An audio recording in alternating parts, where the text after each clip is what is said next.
From my previous episode in Central America, a random person in Belize stopped me. I'm congratulating this guy because this is a champion, it's a hero.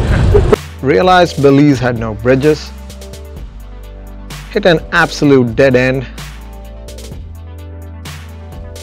and explored some Mayan ruins. Then I crossed over to Guatemala to see some funny road signs, some more Mayan ruins, got my bike washed, and rode on the worst road surface in Central America. It was now time to enter El Salvador.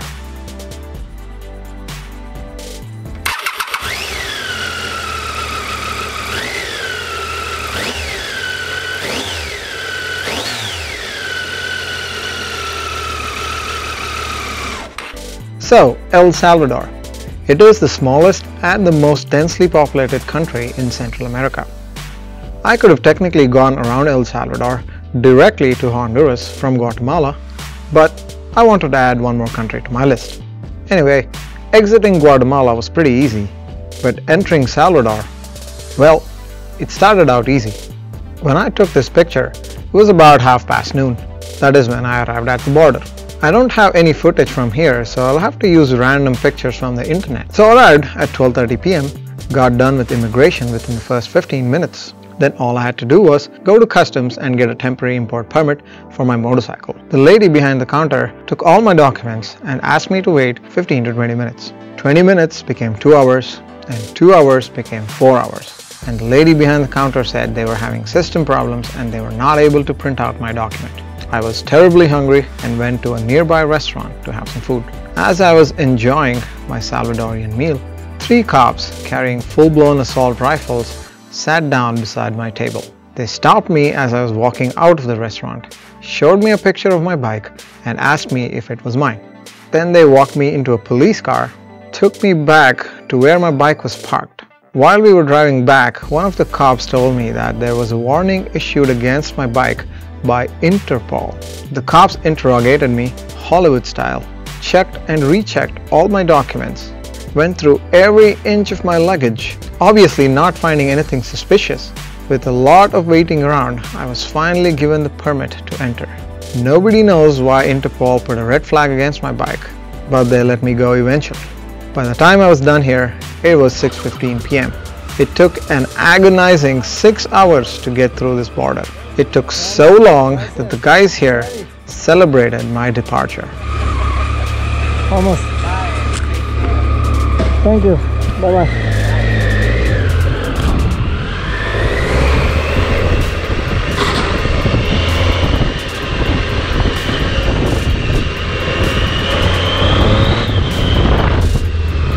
It was dark when I entered El Salvador, which gave me a good chance to test out my new light setup.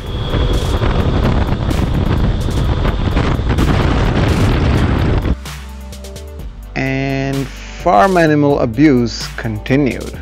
I watched this rather large pig struggle for some time before I passed this pickup truck. It was not just the farm animals. Humans didn't seem to care much for safety either. Anyway, the currency in effect in El Salvador is the US dollar. So what happens when you use one of the world's strongest currencies and implement it on one of the world's weakest economies? You have items on the menu for 50 and 70 cents. So that's about it about El Salvador. It was now time to visit the next country, Honduras. Christmas time, border crossing into Honduras looked like this. Nope, I was not going to wait here, so I approached a quote-unquote helper who would push me to the front of the line for a few extra dollars. It turned out that this extra dollar was a lot more extra than I expected. I'm embarrassed to say this, but this man running here ripped me off and charged me $200 for pushing me to the front of the line. So beware, if you see this man speak good English and talk about Nick Sanders, he is going to rip you off. In Honduras, there were some routine police checks, and I spotted a Mahindra Scorpio, and that was it. I was ready to cross into Nicaragua. And here's the reason why I am rushing through Central America. So, if you consider the Pan American Highway, it goes all the way from Alaska to Argentina, except for a 60-mile gap between Panama and Colombia. It's called the Darien Gap and there is no road going through it. So your only option is to ride the Caribbean waters to Colombia. My boat ride was booked for 27th December and I had less than a week's time to get to Panama. Next in line was Nicaragua. I'm not going to talk about border crossing because every border in Central America was equally a pain in the butt. I made it across the border to a small town, Esteli, where I found out I was the first of some sorts. Yeah, you are the first Indian in this poster. Since you opened? Yeah. You guys hear that? How long has it been since you opened?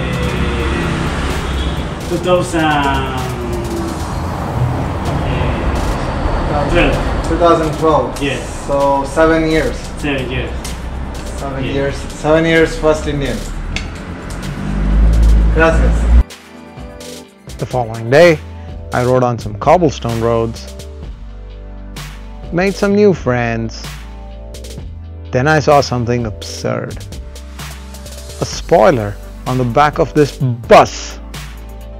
For that downforce, bro. And then I saw something even more absurd.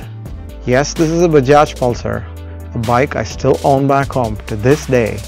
But the absurd part is, this was in Nicaragua and it had a sari guard. Are you serious? Who in Central America would be wearing a sari? Bajaj needs to rethink their decisions. Anyway, that evening I made a visit to the most active volcano in the region, Volcan Masaya, one of the very few volcanoes in the world where you can actually see the magma. Masaya also dumps copious amounts of sulfur dioxide into the atmosphere. Pretty cool sight, but you don't want to stay here for long. The same night, when I did more of light testing, I came very close to running over a dog. Just know that the tiger is mindful of dogs. The following day, I hiked up a mountain adjacent to the volcano. Except here, there was a statue of Jesus Christ. The cost of hiking up to the volcano was $20. Here, it was free.